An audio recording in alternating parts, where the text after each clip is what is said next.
हरि ओम तत्सत्। श्रीमते रामचंद्राय नमः।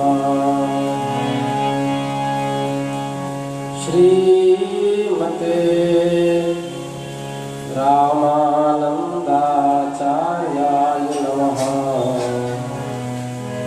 श्रीमद्रूपदासाय नमः।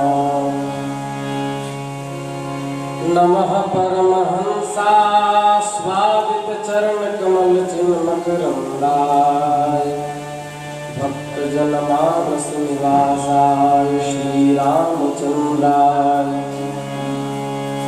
विश्वेशं माधवं धुंधिं दंडपाणिं च भैरवं वंदे काशीं गुहां गंगा वाणीं मणिकर्णिकाम्। श्री राम जय जय राम। श्री राम जय जय राम। परिशरणं भक्तवांछा कल्पतरु भक्तवत्सल शरणागत वत्सल दीनबंधु भगवान श्री हरि की असीम अनुकंपा से हम आप सब नवम स्कंद के माध्यम से श्रीमद् भागवत शास्त्र का श्रवण कर रहे हैं और मनुष्य जीवन को कृतार्थ कर रहे हैं। हम लोगों ने कल भगवान मनु के वंश का वर्णन सुना। अब महर्षि च्यवन का चरित्र और सुकन्या का चरित्र और राजा शरयाती का वंश हम लोग श्रवण कर रहे हैं। सुखदेव जी ने कहा, शरयाति मानवो राजा ब्रह्मष्ठः स बभूवः योवा अंगीरसां सत्रे द्वितीयमः कूचिवान। मनुपुत्र राजा शरयाती वेदों का निष्ठावान विद्वान था। उसने अंगिरा गोत्र के ऋषियों के यज्ञ में दूसरे दिन का कर्म बतलाया था। उसकी एक कमल लोचना कन्या थी, उनका नाम सुकन्या था। एक दिन राजा शरयाती अपनी कन्या के साथ वन में घूमते घूमते महर्षि च्यवन ऋषि के आश्रम के पास जा पहुंचे। सुकन्या अपनी सखियों के साथ वन में घूम घूम करके वृक्षों के सौंदर्य को निहार रही थी। उसने देखा कि एक जगह बांबी लगी हुई है। बांबी कहते हैं दीमकों की एकत्रित की हुई मिट्टी। दीमक जो लकड़ियां खा जाते हैं और मिट्टी को वही एकत्रित करके दियाड़ कहते हैं उसको हिंदी में, जिसके अंदर सर्प आदि रहते हैं। उस बांबी को देखा, उसमें जुगनू की तरह दो ज्योतियां दिख रही थी। सुकन्या ने सोचा कि ये अद्भुत क्या है। उसने एक कांटा उठाए और दोनों जुगनू को ऐसे ऐसे स्पर्श किया, जिससे खून की धार बहने लगी। उसी समय राजा शरयाती के सैनिकों का मलमूत्र रुक गया। सब परेशान हो गए, दुखी हो गए, सबकी हालत खराब हो गई। राजर्षि शरयाती को यह देखकर बड़ा आश्चर्य हुआ। उन्होंने कहा, अरे तुम लोगों ने कहीं महर्षि च्यवन का कोई अपराध तो नहीं कर दिया? उसी समय सुकन्या ने कहा, पिताश्री, जुगनू की तरह बांबी में मुझे कोई पदार्थ दिखा था। हमने कांटे से उसे स्पर्श किया तो उससे खून की धार बहने लगी। वो कोई और नहीं थे, महर्षि च्यवन ही थे, जो हजारों वर्ष के तप के कारण उनके शरीर में दीमक लग गया था और उनके नेत्र जुगनू की भांति चमक रहे थे और उनके नेत्र सुकन्या ने अज्ञानावशात फोड़ डाले। शरयाती घबरा गए और उन्होंने बांबी में छिपे हुए च्यवन मुनि को प्रसन्न किया और स्तुति करने लगे। तब च्यवन मुनि ने कहा कि मैं क्षमा तो कर दूंगा, किंतु मेरे दोनों नेत्र चले गए। तुम अपनी कन्या को मुझे सौंप दो, मेरी सेवा में उन्हें नियुक्त कर दो, तभी मैं क्षमा कर सकता हूँ कि मेरी सेवा कौन करेगा। तब महर्षि च्यवन की सेवा में तत्पर हो गई और मुनिवर ने क्षमा कर दिया। कुछ समय बीतने पर आश्रम में देवताओं के वैद्य अश्विनी कुमार आए। च्यवन मुनि ने उनका यथोचित सत्कार किया और कहा कि आप दोनों समर्थ हैं और आप मेरे तप से प्रसन्न होकर के मेरे आश्रम पर पधारे हैं, इसलिए मुझे युवावस्था प्रदान कीजिए। यदि आपने मुझे युवावस्था प्रदान किया तो मैं उधार नहीं रखूंगा, मैं आपको यज्ञ में सोम रस का भाग दूंगा। वर्तमान में सोम रस को लोग मदिरा कहते हैं, लेकिन ये भ्रांत मूर्खता है। सोम रस मदिरा नहीं है, सोमलता का रस है, जो आज अभी पृथ्वी पर शायद उसके रस को पचाने की क्षमता शायद किसी के गर्भ में न हो। सोम रस इतना दिव्य रस है, उसको देवता पान करते हैं। वैद्य शिरोमणि अश्विनी कुमारों ने महर्षि च्यवन का अभिनंदन करके कहा ठीक है। इसके बाद उन्होंने एक कुंड दिखाए और कहा यह सिद्धों के द्वारा बनाया हुआ कुंड है, इसमें यदि आप स्नान कर लेंगे तो आपकी सारी बुढ़ापा तत्क्षण समाप्त हो जाएगी। अत्यधिक काल तक तप करने के कारण शरीर में झुर्रियां पड़ जाने से, बाल पक जाने से वे देखने में बहुत भद्दे लगते थे। कुंड में जैसे ही प्रवेश किया तो कुंड से बाहर जब निकले तो 3 पुरुष कामदेव के समान दिखने लगे, दोनों अश्विनी कुमार और महर्षि च्यवन। अब सुकन्या पहचान नहीं पा रही थी इसमें मेरे पति कौन है। उन्होंने कहा हे अश्विनी कुमारों, इनमें से जो मेरे पति हो वो मुझे बतला दीजिए, मैं आपकी आभारी रहूंगी। तब अश्विनी कुमार ने महर्षि च्यवन को बतला दिया, जो अत्यंत सुंदर और कामदेव स्वरूप को प्राप्त हो चुके थे। उसके बाद जब च्यवन अपने स्वरूप को प्राप्त कर लिए, युवावस्था को उन्होंने प्राप्त कर लिया, तब कुछ दिनों के बाद राजा सरयाति घूमते हुए अपनी पुत्री के यहाँ आए और उन्होंने देखा कि किसी युवा पुरुष की सेवा हमारी सुकन्या कर रही है। तो उन्हें शंका हुई कहीं महर्षि च्यवन को छोड़कर इसने अन्य विवाह तो नहीं कर लिया। कहा तेरा जन्म तो बड़े ऊंचे कुल में हुआ था, तेरी उल्टी बुद्धि कैसे हो गई? तू दोनों के वंशों को घोर नरक में ले जाने वाली हो रही हो। तुमने महर्षि च्यवन का त्याग कर दिया और जार पुरुष का सेवन कर रही हो। राजा सरयाति के इस प्रकार कहने पर मुस्कुराते हुए सुकन्या ने कहा पिताश्री, भृगुनंदन महर्षि च्यवन ही हैं और अश्विनी कुमारों की कृपा से इन्हें सौंदर्य की प्राप्ति हुई है। तब पुत्री को गले से लगा लिया।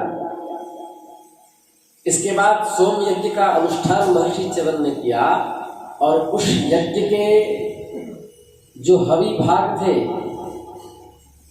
अश्विनी कुमारों का सोमपान का अधिकारी न होने पर भी, क्योंकि वो देवताओं के वैद्य हैं, इसलिए इंद्र ने उन्हें सोमपान से वंचित कर रखा है कि कोई भी यज्ञ का अधिकारी अश्विनी कुमार के अतिरिक्त ही देवता होंगे, अर्थात अश्विनी कुमारों को यज्ञ का भाग प्राप्त नहीं होगा।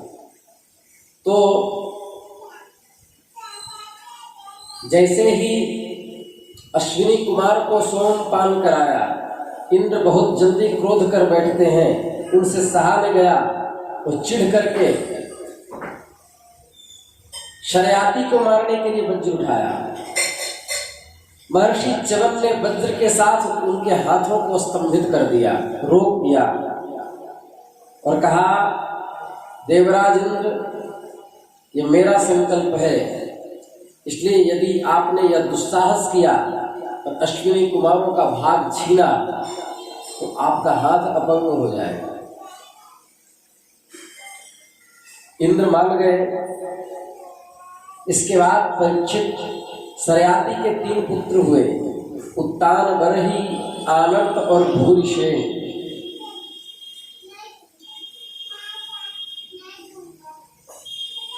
उत्तान, बरही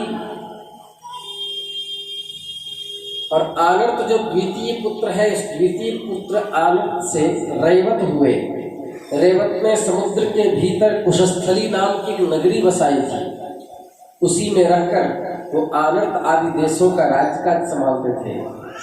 उनसे 100 श्रेष्ठ पुत्र हुए, जिनमें सबसे बड़े थे ककुत्मी।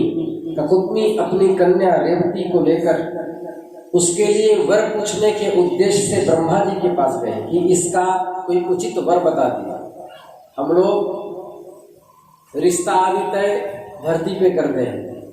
पहले के महापुरुष ब्रह्मा जी से जाके पूछते थे कि आपने किसको नियुक्त किया है, मेरी कन्या के लिए कौन सा वर नियुक्त है और मेरे वर के लिए कौन सी कन्या नियुक्त है। सीधा ब्रह्मा जी से, अर्थात सुप्रीम कोर्ट पास गए। उस समय ब्रह्मलोक का रास्ता ऐसे लोगों के लिए बेरोक टोक था। बातचीत के लिए अवसर न मिलने के कारण कुछ क्षण वहीं ठहर गए। ककुत्मी अपनी कन्या रेवती को लेकर वहीं ठहर गए। तो उत्सव के अंत में ब्रह्मा जी को नमस्कार करके उन्होंने कहा कि अब उत्सव पूर्ण हो गया है, अब सराओं का नृत्य रुक गया है, अब तो ब्रह्मा जी से पूछ लें, महाराज मेरी पुत्री के लिए कौन सा श्रेष्ठ वर होगा। ध्यान से सुनिएगा। तब ब्रह्मा जी ने कहा कि आपने बहुत देर कर दी। आपके मन में जिन जिन लोगों के विषय में विवाह करने की इच्छा अपनी पुत्री से थी, वे सब तो काल के गाल में चले गए। अब उनके पुत्र पौत्र अथवा नातियों की तो बात क्या, गोत्रों के नाम भी सुनाई नहीं पड़ते। क्यों, ऐसा क्यों हुआ?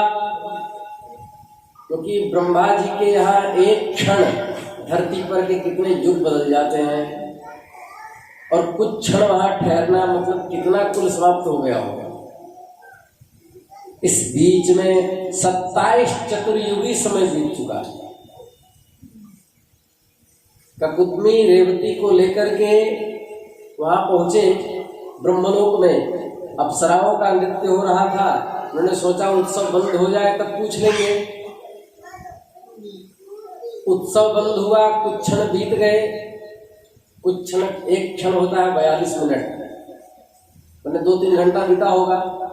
इसके बाद जब पूछे, इतने में ही धरती पर 27 चतुर्युगी बीत चुका था।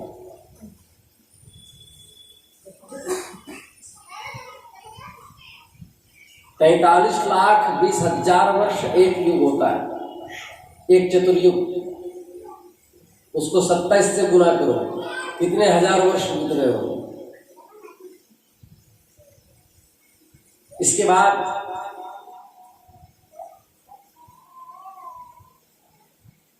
कहा कि अब तुरंत चले जाओ, अभी पृथ्वी पर भगवान नारायण के अंशावतार बलराम जी विद्यमान है। उन्हीं रत्न को यह कन्या तुम समर्पित कर दो। वो पृथ्वी का भार उतारने के लिए श्री कृष्ण के साथ अवतीर्ण हुए हैं। राजा ककुत्मी ने सोचा कि अब भगे नहीं तो फिर कितना समय बीत जाएगा। उन्होंने चरणों में वंदना की और ब्रह्मा जी का आदेश प्राप्त करके नीचे पृथ्वी लोक में आए। वहां आकर के अपने नगर को ढूंढने लगे। उनको अपना नगर ही नहीं मिला। राजा ककुत्मी अपनी सर्वांग सुंदरी पुत्री परम बलशाली बलराम जी को सौंप दी और स्वयं तपस्या करने के लिए आश्रम बद्रीवन की ओर चले गए। नर नारायण के आश्रम बद्रीवन की ओर। लेकिन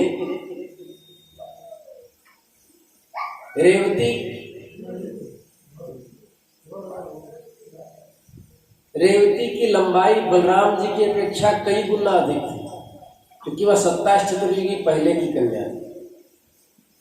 और शास्त्र कहता है कि अपने से बड़ी कन्या से विवाह करना दोष माना जाता है। तब दाऊ भैया ने अपना हल उठाया और उस कन्या के कंधे पे रख दिया, और कंधे पे रखने से वो फिर समान अवस्था की हो गई। परीक्षित इसके बाद आगे मनुपुत्र नभग का पुत्र नाभाग हुआ। जब वह दीर्घ काल तक ब्रह्मचर्य का पालन करके लौटा, तब बड़े भाइयों ने अपने से छोटे किंतु विद्वान भाई को हिस्से में केवल पिता को ही दिया, अर्थात संपत्ति तो उन्होंने पहले ही बांट रखी थी, अपने पिता को केवल सुपुर्द कर दिया कि इनका पालन तुम करो। उसने अपने भाइयों से पूछा, भाइयों आप लोगों ने मुझे हिस्से में क्या दिया है? तब उन्होंने उत्तर दिया, हम तुम्हारे हिस्से में पिताजी को ही तुम्हें देते हैं। उसने अपने पिता से जाकर कहा, पिताजी मेरे बड़े भाइयों ने हिस्से में मेरे लिए आपको ही दिया है। पिता ने कहा, ममार्यास्तथा भांक्षुत् मा पुत्र तदा दृधाः भ्रातरो भांत किमश्यं भजाम पितरं तव। पिता ने कहा, बेटा तुम उनकी बात मत मानो, देखो ये बड़े बुद्धिमान आंगिरस गोत्र के ब्राह्मण इस समय बहुत बड़ा यज्ञ कर रहे हैं, परंतु मेरे विद्वान पुत्र वे प्रत्येक छठे दिन में अपने कर्मों में भूल कर बैठते हैं। तुम उन महात्माओं के पास जाकर के उन्हें वैश्वदेव संबंधी 2 सूक्त बतला दो। जब वे स्वर्ग जाने लगेंगे तब यज्ञ से बचा हुआ अपना सारा धन तुम्हें दे देंगे। अर्थात एक यज्ञ कर रहे हैं तो छठे दिन अपना कर्म भूल जाते हैं, तो हम तुम्हें 2 सूक्त बता रहे हैं, वो तुम जाकर के उन्हें बताओगे, तुम्हें धन की प्राप्ति होगी। देखो धन भी मिल गया, धन की प्राप्ति होगी।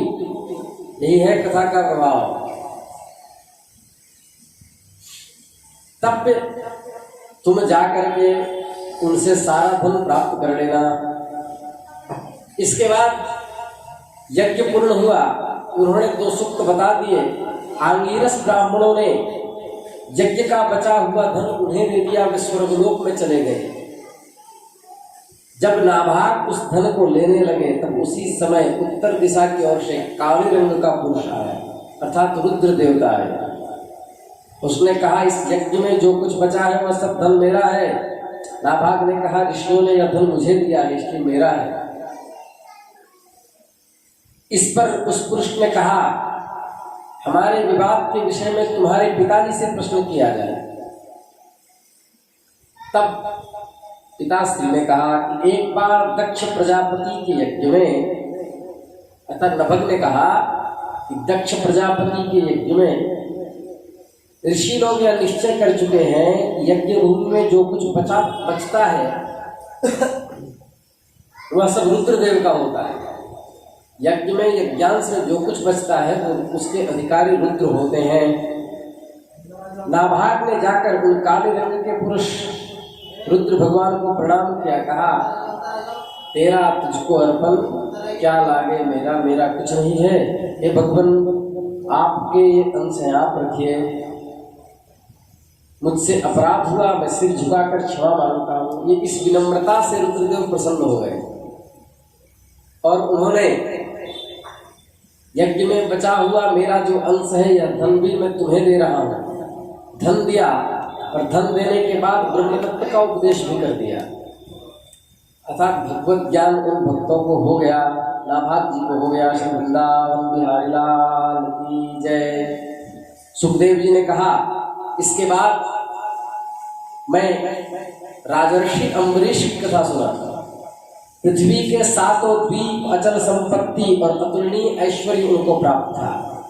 यद्यपि ये सब साधारण मनुष्यों के लिए अत्यंत दुर्लभ वस्तुएं हैं, फिर भी वे इन्हें स्वप्न तुल्य समझते थे। और भगवान की आराधना करते थे, भगवान को प्रसन्न करने में लगे रहते थे। भक्तराज अम्बरीश की पत्नी उन्हीं के समान धर्मशील, संसार से विरक्त और भक्ति परायणा थी। एक बार उन्होंने अपनी पत्नी के साथ भगवान श्री कृष्ण की आराधना करने के लिए 1 वर्ष तक द्वादशी प्रधान एकादशी व्रत करने का नियम ग्रहण किया। 1 वर्ष तक व्रत की समाप्ति होने पर कार्तिक महीने में उन्होंने 3 रात का उपवास किया। एक दिन जमुना जी में स्नान करके मधुवन में भगवान श्री कृष्ण की पूजा की। तत्पश्चात ब्राह्मणों को स्वादिष्ट और अत्यंत गुणकारी भोजन कराकर उन लोगों के घर 60 करोड़ गौवे दान में दिए। वे गौवे बड़ी सुशील, छोटी अवस्था की, देखने में सुंदर और बछड़े वाली और खूब दूध देने वाली थी। इसके बाद दुहने वाला दुहवारा भी भिजवा दिया तथा ग्वाला भी दिया। जब ब्राह्मणों को सब कुछ मिल गया तो व्रत का पारण करने की तैयारी करने लगे, क्योंकि जब तक द्वादशी में पारण न हो एकादशी सफल नहीं होती। उसी समय शाप और वरदान देने में समर्थ महर्षि दुर्वासा आए, अतिथि के रूप में पधारे। राजा अम्बरीश उन्हें देखते ही उठकर खड़े हो गए, आसन देकर बैठाया और दुर्वासा जी की पूजा की और प्रार्थना की, हे भगवान, मैं आपकी क्या सेवा करूं? भोजन के लिए प्रार्थना की।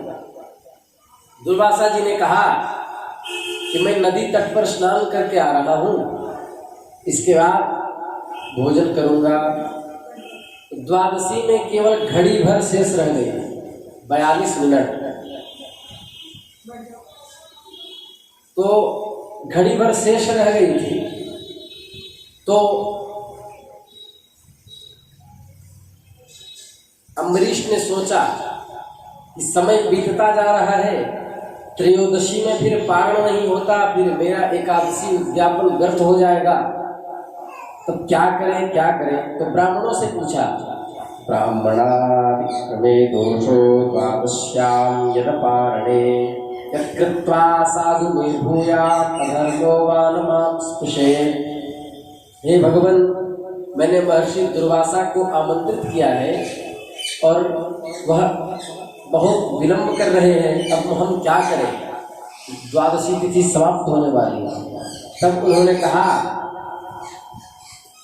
कि ब्राह्मणों को बिना भोजन कराए स्वयं खा लेना, आप द्वादशी रहते पारण न करना दोनों ही दोष है, तो मैं क्या करूं? तो कहा, जल पी लेना, भोजन करना भी है, नहीं भी करना है, अर्थात जल पी लो, तुम्हारा पारण हो जाएगा। उन्होंने जल से पारण कर लिया। ध्यान से सुने, ऐसा निश्चय करके मन ही मन भगवान का चिंतन करके राजर्षि अम्बरीश ने जल पी लिया। परीक्षित और केवल दुर्वासा जी के आने की बाट देखने लगे। दुर्वासा जी यमुना तट से लौट आए और उन्होंने अनुमान से जान लिया कि राजा ने पारण कर लिया है। क्रोध से थर थर कांपने लगे, बहुत भूखे थे और वे क्रोध से कांपने लगे। उन्होंने डांट कर कहा, ओहो देखो तो सही, यह कितना क्रूर है। अहो अस्य नृशंसस्य श्रियोन्मत्तस्य पश्यत धर्म प्रतिक्रमं विष्णोर्भक्तस्य क्षमानिनः। ये धन के मद में मतवाला हो रहा है, भगवान की भक्ति तो इसे छू तक नहीं गई है। ये अपने को बड़ा समर्थ मानता है। इसने मेरा आमंत्रण करके मुझे खिलाए बिना अपने पारण कर लिया। अतिथि देवता के समान होता है, देख तुझे मैं इसका फल चखाता हूँ। और इतना कहकर एक जटा उखाड़ी और उखाड़ करके जमीन पर पटक दिया। उससे कृत्या प्रकट हो गई, उसके मुख से आग निकल रही थी और राजा अम्बरीश को मारने के लिए उन पर टूट पड़ी। अम्बरीश परम वैष्णव थे। उस समय कृत्या के पैरों की धमक से पृथ्वी कांपने लगी, परंतु राजर्षि अम्बरीश बिल्कुल विचलित नहीं हुए। वे एक भी पग हटे नहीं, ज्यों के त्यों खड़े रहे। भगवान ने उनकी सेवा में सुदर्शन चक्र को नियुक्त कर रखा था। ये भक्त अम्बरीश की हमेशा सेवा में रहते थे।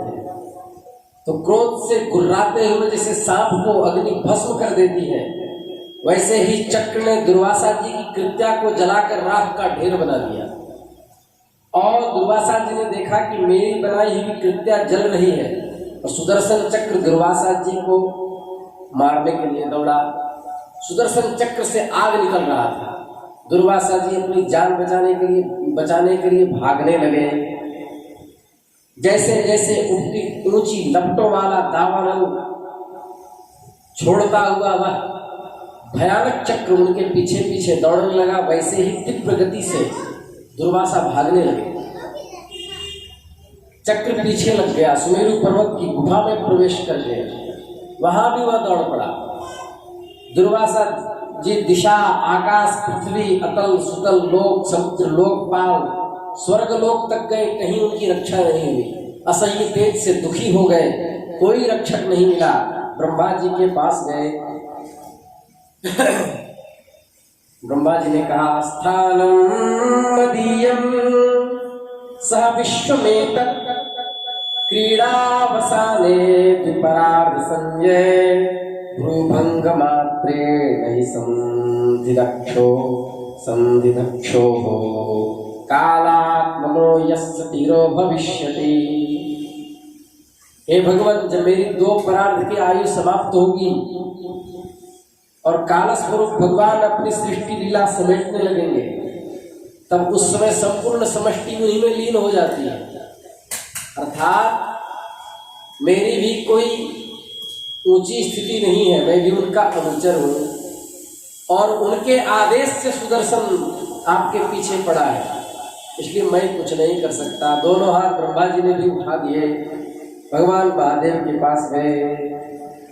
वयम नतात प्रभवाम भूमि यस्मिन् परे नेपज जीवकोशा भवन्ति काले न भवन्ति हीदृशाः सहस्रशो यत्र वयं भ्रमामः।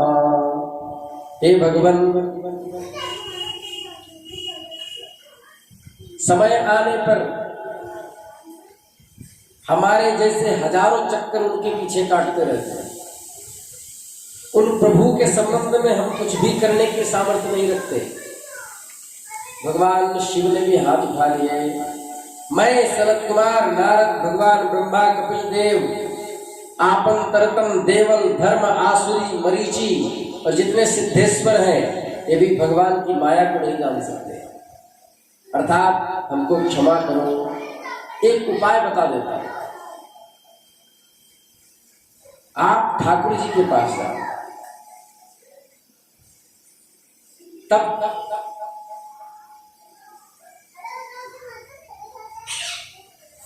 भक्त अम्बरीश ठाकुर जी के, दुर्वासा जी महाराज ठाकुर जी के चरणों में कांपते हुए गिर पड़े और कहा, हे अच्युत, हे अनंत, आप संतों के लिए वांछनीय है, आप मेरी रक्षा कीजिए।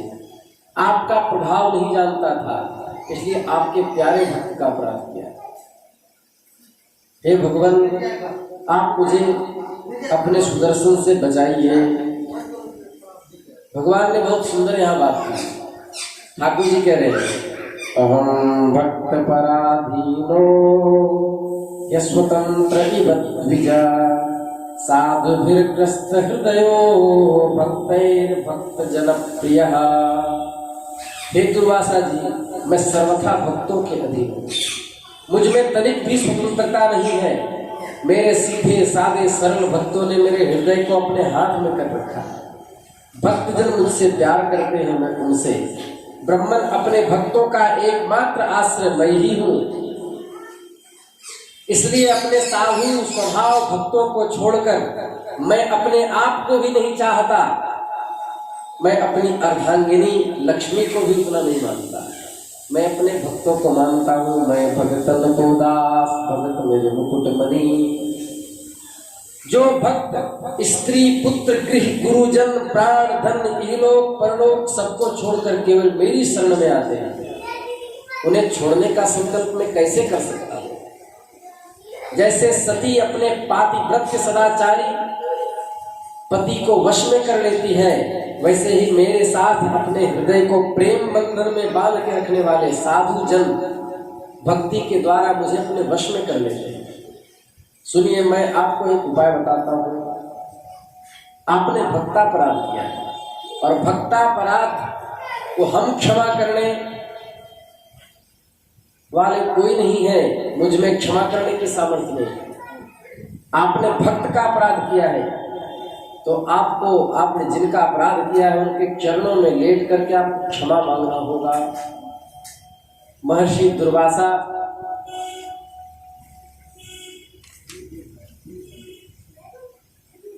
जाकर के अत्यंत दुखी होकर राजर्षि अम्बरीश के पैर पकड़ दिए। दुर्वासा जी की यह चेष्टा देख करके उनके चरण पकड़ने से लज्जित होकर के राजा अम्बरीश ने भगवान सुदर्शन की स्तुति और कहा, नमस्सुनाभाखिल धर्म से तवे धर्मशीला सुर धूम के तवे त्रैलोक्य गोपाय विशुद्ध वर्चसे मनोजवायाद्भुत कर्मणे गुणे। हे भगवान, आप समस्त धर्मों की मर्यादा के रक्षक हैं। आप साक्षात अग्नि हैं। मैं आपको नमस्कार करता हूँ। दुर्वासा जी का कल्याण कीजिए। यदि मैंने कुछ भी दान किया हो, यज्ञ किया हो, अपने धर्म का पालन किया हो, तो दुर्वासा जी के शरीर की पीड़ा मिट जाए, जलन मिट जाए। हे भगवान, आप उन्हें क्षमा कर दीजिए। तब धीरे धीरे चक्र शांत हो गया। जब आग से मुक्त हो गए तो उनका चित्त स्वस्थ हो गया। तब वे राजर्षि अम्बरीश को आशीर्वाद देते हुए उनकी प्रशंसा करने लगे। आज की कथा में यही कहेंगे। श्री वृंदावन बिहारी लाल की जय। श्री राम जय राम जय जय राम। श्री राम जय राम जय जय राम। श्री राम जय राम जय जय राम।